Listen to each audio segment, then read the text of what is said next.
Assalamualaikum warahmatullahi wabarakatuh. Kembali lagi bersama saya Diko Anbaramala. Pada video kali ini saya akan menjelaskan tentang apa itu menggunakan teknologi informasi dalam menjalankan perdagangan elektronik atau e-commerce. Yang pertama ada perdagangan elektronik. E-commerce di luar batas perusahaan ada B2C dan B2B. B2C itu adalah business to consumer dan B2B adalah business to business. Selanjutnya itu ada manfaat e-commerce. Yang pertama ada perbaikan layanan pelanggan sebelum, selama, dan setelah penjualan, perbaikan hubungan dengan pemasok dan komunitas keuangan, peningkatan imbal hasil ekonomis atas pemegang saham dari investasi pemilik.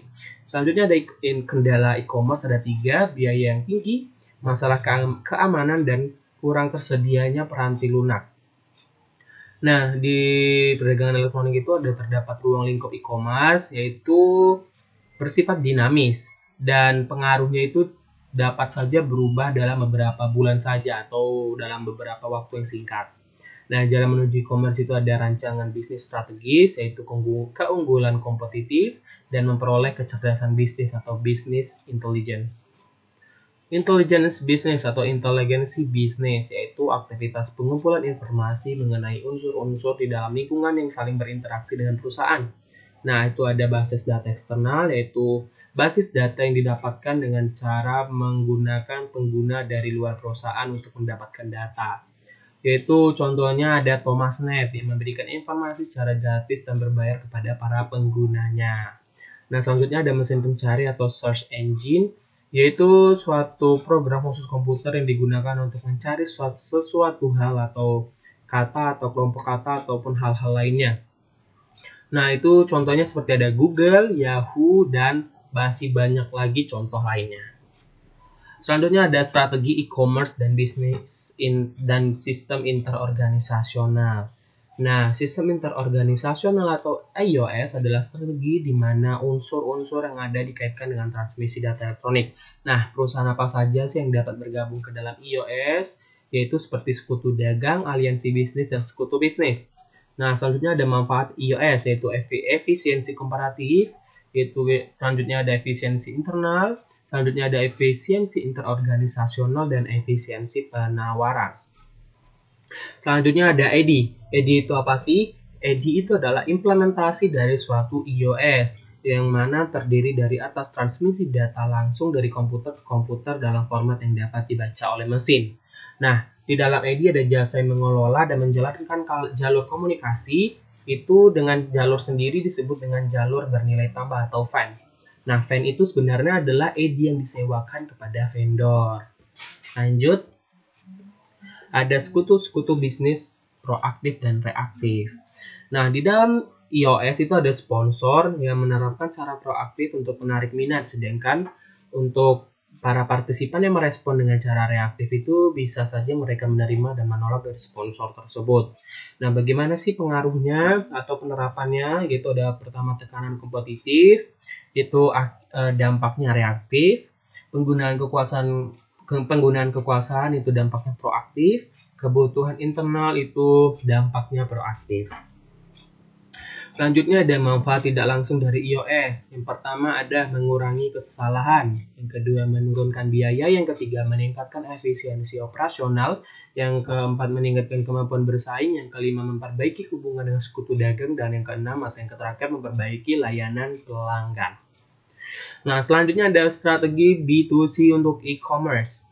Yaitu yang pertama strategi produk digital, produk fisik, dan penjualan maya. Produk digital itu dijual dengan web, produk fisik itu dijual tanpa menggunakan web, dan penjualan maya itu digunakan untuk hampir sama seperti produk digital. Nah, selanjutnya ada penjualan campuran, yaitu campuran dari penjualan digital, fisik, dan maya. Dan selanjutnya ada pemerintahan elektronik. Pemerintahan elektronik sendiri dapat mengambil manfaat dari strategi B2C untuk e-commerce, contohnya seperti pembayaran pajak yang dilakukan secara online. Selanjutnya ada langkah e-commerce berikutnya. Yang pertama ada perdagangan bergerak, yaitu selanjutnya ada nirkabel berkelas bisnis di semua tempat. Nah, di dalam nirkabel berkelas bisnis di semua tempat ini menggunakan internet, yang mana merupakan faktor utama yang terjadinya e-commerce. Nah, setelah menggunakan internet, lanjut ke World Wide Web atau triple www, yaitu bisa berupa situs web, link hyperlink, halaman web, homepage, browser, URL, protokol, nama domain, dan path. Nah, untuk protokol sendiri ada file transfer protokol, yaitu menyalin file ke komputer dari situs web. Ada cyberspace dan super hardware informasi, yaitu cyberspace itu berupa triple www. Selanjutnya ada aplikasi bisnis internet, yaitu penerapannya bisa di e-commerce dan manajemen rantai pasokan rumah sakit untuk membeli peralatan medis secara online, dan aplikasi retail, contohnya seperti mall virtual.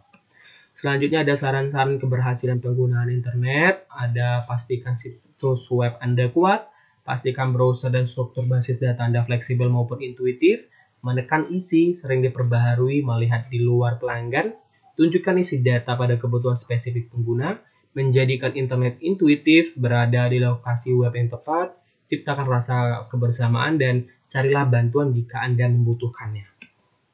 Selanjutnya ada dampak internet pada bisnis di masa mendatang. Untuk dampak internet pada bisnis di masa mendatang itu akan selalu berkembang. Yang mana internet dan teknologi akan selalu berkembang dengan seiringnya bertambah zaman. Oleh karena itu, para bisnis atau pengelola bisnis harus dapat beradaptasi untuk dapat mengelola bisnisnya dengan menggunakan sistem-sistem yang terpadu dan lebih canggih. Oke, sekian saja dari penjelasan materi yang saya sampaikan.